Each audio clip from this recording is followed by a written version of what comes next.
I am Yolanda Gutiérrez. And I am Dolph Banza.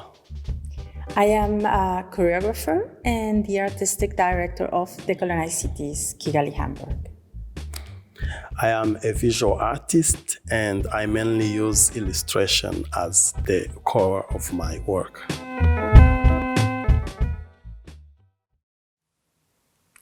Yeah, very warm welcome, Yolanda and Banza, today here in the Zwischenraum.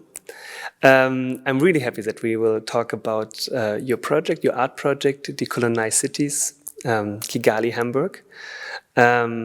And so there will be displays, performances here in June at the MARKK. And maybe we could start, Yolanda, with you telling the story behind the project. So it was a project which already started several months ago, and of course there was a pandemic dimension to it. So maybe let's start with the story behind DECOLONYCITIES. Yes, thank you.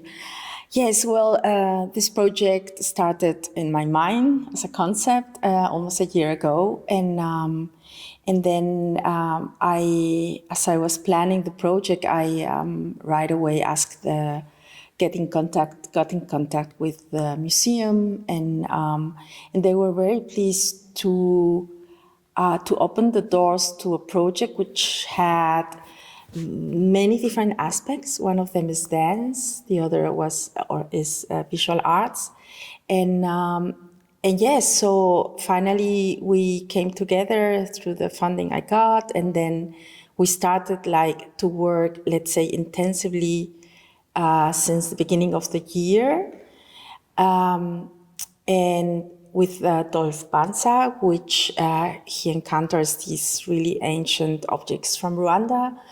I got the chance to see or to knew that these objects are existing because 2018, Frau Blankensteiner, Madame Blankensteiner, she gave me a list of these objects for another project I was planning, and this I kept this in my mind, and I thought, what could happen when an artist could encounter these projects and make an artistic intervention, and that's why I invited him to be part of the project. This is, let's say, the first or the second part of the project, because the first part is the research, and the third part is the rehearsal time, which is happening now, and which means that the dancers from Rwanda and one dancer from Hamburg we are rehearsing together at the open spaces between the MARKK and the Colonial Institute, because of course we are trying to watch critically at these two institutions who were part of this colonial time, and we are in terms of talking about archives. We are also in the dance trying to dive inside what the cultural archive is for us. What does that mean for each of us? And in terms of archives, that was very important to work with the museum, because, of course, you are having all these objects and different kind of archives also in the museum.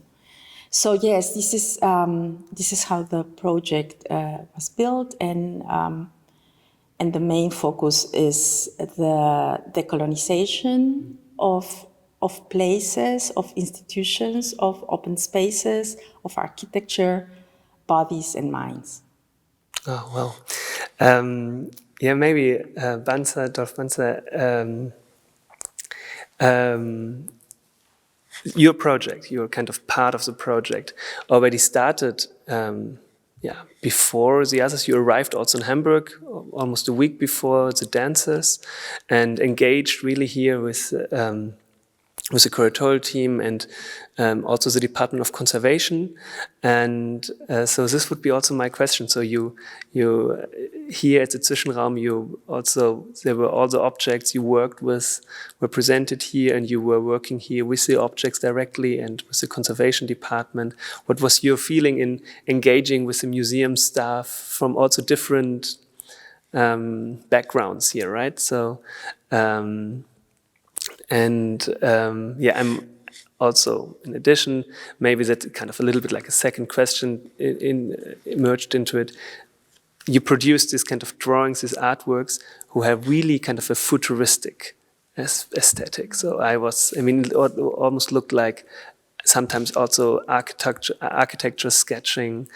So these two questions, basically how to engage with the conservation department, the curatorial team, as well as the futuristic dimension of your work. Could you elaborate a little bit on this? Yes, thank you very much. So I was very pleased to be part of this project when Yolanda introduced me to it, because it had some sentimental values to me as a Rwandan artist, as a Rwandan illustrator. So we started the negotiations, the plannings rather, and that took some time because we had to identify the objects, know which ones I wanted to draw, and I was very pleased to have the choice. So we ended up with a few objects which are rare and cannot be found in Rwanda easily. They are very rare because it was my first time to encounter the objects when I started working on this project. So not only I took time to make a visual study of the objects, but I also went down in the lab to kind of have a microscopic perspective and know how the weaving is done. So that really gave me a different layer, an additional layer of understanding to what I was doing. So everyone I worked with, from the planning to the conservation with the microscope, it was a very welcoming experience. And now talking about my drawings on the objects. So weaving is somehow mathematical in nature, the way the patterns are built, constructed.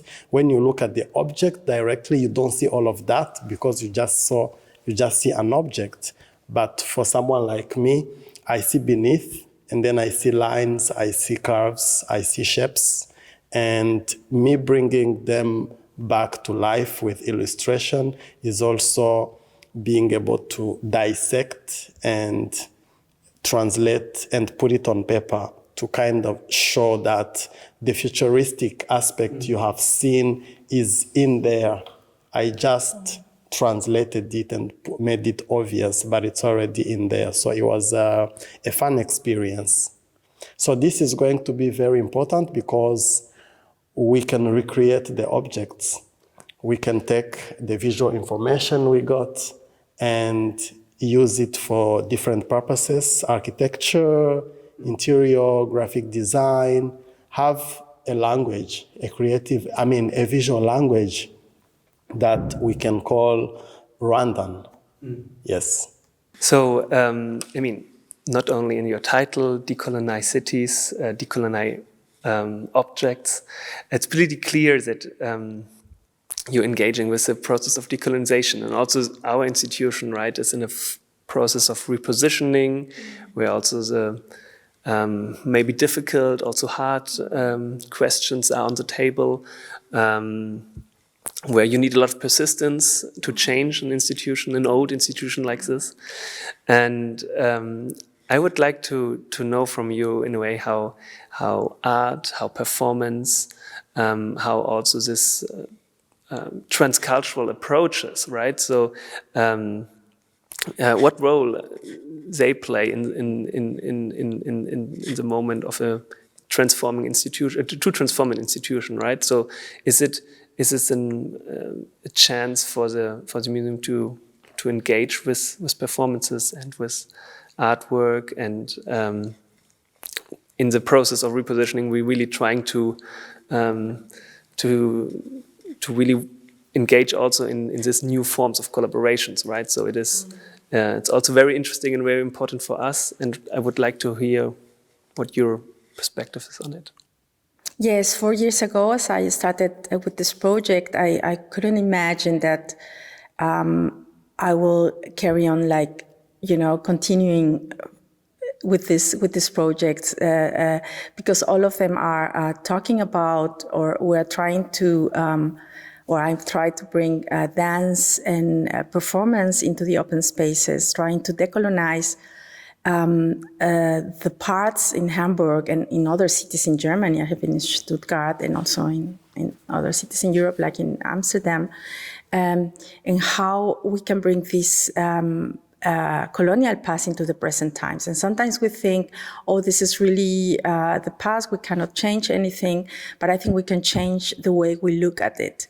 And in terms of, as an artist, as a choreographer, I think that we bring also this another perspective of how we can approach this part of history, which is important to look at it, because it has to do a lot with our today's problems, like racism, for example, which is basically based in this colonial kind of mentality of the white supremacy and so on. And I think it's very, very important that we have these conversations, as the institution are opening the doors to artists.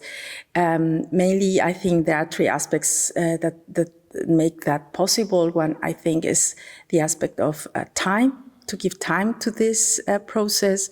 Also, to be, let's say, to have the will to change, right? And I think especially institutions like this museum or many other institutions who were part of this process of this era of colonialism, is very important that we are